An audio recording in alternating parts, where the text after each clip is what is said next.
Ami de la Formule 1, Monaco a fait exploser la créativité des ingénieurs avec des solutions jamais vues auparavant dans toute l'histoire de la discipline. La fédération a interdit l'aérodynamique active pour l'ensemble du week-end et les équipes ont transformé l'espace de l'actionneur central de l'aileron arrière en un dispositif aérodynamique pur. Mercedes a monté une structure en cascade avec 4 niveaux de profil qui semblent tantôt chaud tout droit sortis d'un manuel d'ingénierie aérospatiale. McLaren a répondu avec un triplan à soufflage continu qui empêche le décrochage aérodynamique. Red Bull a installé 2 déflecteurs verticaux dotés d'une lèvre courbée. Et Ferrari? Ferrari est restée conservative et il y a une raison bien précise que tout le monde n'a pas encore saisie. Si vous ne voulez manquer aucune actualité sur la Formule 1, laissez un like à la vidéo et abonnez-vous à la chaîne pour rester toujours informé. Cela dit, entrons immédiatement dans l'analyse détaillée. La décision de la fédération d'interdire le straight mode pour contenir les vitesses de pointe a tout changé. Sans la transition vers la configuration à faible résistance, les monoplaces sont contraintes de tourner en configuration d'appui maximum durant tout le week-end. Cette contrainte a permis aux techniciens de se débarrasser physiquement des circuits hydrauliques et des actionneurs centraux, libérant ainsi une portion de volume extrêmement précieuse le long de l'axe neutre de la voiture, la fameuse zone XE0. Sur un circuit où le coefficient de traînée compte pour ainsi dire pour rien, l'impératif absolu est unique. Faire grimper en flèche la charge aérodynamique générée.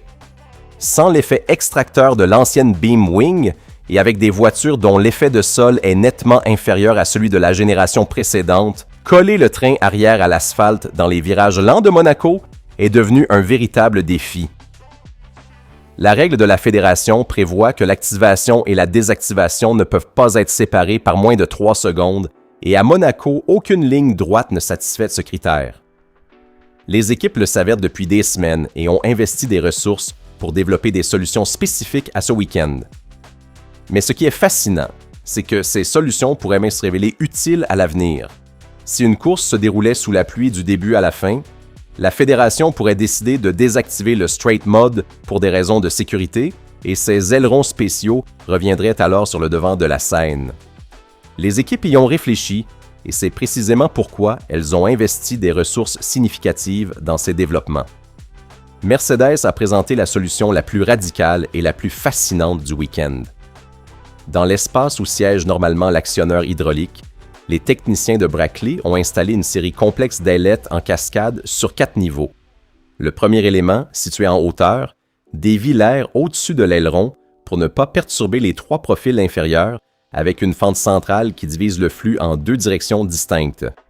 Chaque élément successif devient progressivement plus incliné jusqu'à rendre le flux d'air en sortie pratiquement vertical.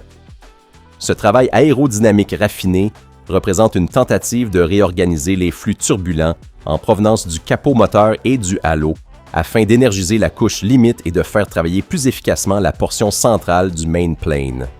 Un détail fondamental, ces ailettes interagissent avec les nouveautés introduites au Canada, notamment les strakes sur le toit du diffuseur qui dirigent le flux vers le haut, créant une synergie très puissante avec les nouveaux profils de l'aileron arrière. Mercedes a clairement consacré beaucoup de temps et de ressources à cette solution durant l'hiver, anticipant que la fédération imposerait des restrictions à Monaco. C'est une solution non reproductible sur d'autres circuits, pensée exclusivement pour la principauté. Audi a également retiré ses propres actionneurs à l'avant comme à l'arrière, démontrant que tout le monde avait anticipé cette situation. Quand le paddock a découvert le travail de Brackley, la réaction a été unanime. C'est précisément ce qui rend la Formule 1 spéciale, la capacité des ingénieurs à transformer une contrainte réglementaire en une opportunité de performance pure.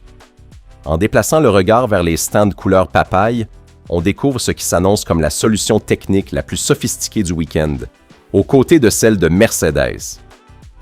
À Woking, le choix s'est porté sur une architecture triplan audacieuse, fractionnant les profils aérodynamiques pour pousser à l'extrême la courbure globale et l'angle d'incidence. Sur un aileron traditionnel à 2 profils, des incidences aussi prononcées déclencheraient instantanément le décollement de la veine fluide et le décrochage aérodynamique qui s'ensuit. Mais dans la conception McLaren, le soufflage continu garanti par les multiples fentes assure une réénergisation permanente de la couche limite. Le flux reste collé aux surfaces même dans des conditions extrêmes, générant un delta de pression élevé et constant sur l'intégralité du tour. Du côté de Red Bull, l'approche a été plus pragmatique. La voiture conçue par Pierre Waché arborait deux profils verticaux prononcés dans la partie supérieure du carénage qui renferme habituellement l'actionneur. Dotés d'une lèvre supérieure nettement courbée, ces appendices se comportent comme de véritables déflecteurs. Ils captent l'air central et génèrent un effet upwash important, forçant l'interaction avec l'intradose du flap supérieur pour extraire de précieux points de charge additionnels du flux d'air. La solution Red Bull pourrait être réutilisée, au moins partiellement, sur d'autres circuits, contrairement à celle de Mercedes et McLaren, qui ont développé des solutions exclusivement conçues pour Monaco. L'approche de Ferrari est en revanche totalement différente, et il y a une motivation précise qui va bien au-delà d'un simple manque de temps ou de ressources. L'aileron arrière de la Rossa exploite une architecture de base de type reverse qui ne prévoit pas nativement l'encombrement de l'actionneur au centre du profil principal, contrairement à toutes les autres équipes. La SF26 s'est présentée à Monte-Carlo simplement dépouillée de sa partie hydraulique pour économiser du poids. Pas d'ailette en cascade, pas de déflecteur supplémentaire. S'agit-il d'un choix purement aérodynamique imposé également par le pragmatisme du budget cap? La vérité, c'est que la SF26 est la voiture la mieux optimisée précisément dans cette zone grâce au FTM, qui rend déjà extrêmement efficace le train arrière et l'extraction de charge entre le diffuseur et l'aileron, en comparaison avec des solutions bien plus approximatives chez les concurrents. Les techniciens de Maranello ont estimé que sur leur voiture, le gain apporté par des profils supplémentaires aurait été encore plus marginal que pour les autres équipes. Ce n'est pas un hasard si Haas, l'autre équipe présentant une solution aérodynamique très développée autour des échappements, n'a pas non plus travaillé dans cette zone. Selon Komatsu, le directeur de l'équipe américaine, les bénéfices étaient vraiment limités. Il est également possible que Ferrari dispose déjà d'un appui arrière excessif et qu'en ajouter davantage créerait de l'instabilité avec une voiture si plantée dans l'asphalte qu'elle peinerait à négocier les virages lents. N'oublions pas que la Macarena est un aileron unique en son genre. Les actionneurs sont positionnés sur les côtés du profil et non au centre, ce qui rend impossible l'adoption de la même solution que Mercedes ou McLaren sans repenser entièrement le concept. Ferrari a investi énormément de ressources dans la Macarena et revenir à l'ancien concept uniquement pour Monaco n'avait aucun sens, ni sur le plan économique ni sur le plan technique. Cependant, si les chronos en piste devaient te révéler un avantage consistant pour Mercedes et McLaren, la question restera légitime. Ferrari a-t-elle laissé passer une opportunité? Les restrictions imposées sur le straight mode à Monaco ont conduit à l'émergence de trois philosophies techniques radicalement différentes parmi les équipes de tête. L'optimisation de détails de la zone IG sont zéro pour Red Bull, la refonte aérodynamique radicale de Mercedes et McLaren et l'approche conservative mais intelligente de Ferrari, qui dispose déjà du train arrière le plus efficace de la grille grâce au FTM. Il reste à voir laquelle de ces philosophies offrira le plus grand rendement lorsque le chronomètre parlera.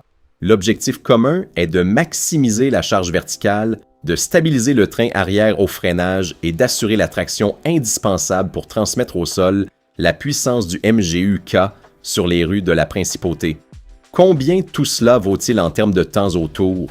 Personne ne le sait avec certitude, mais les équipes n'auraient pas dépensé autant de temps, d'argent et de ressources sur ces solutions si elles ne croyaient pas en un avantage significatif.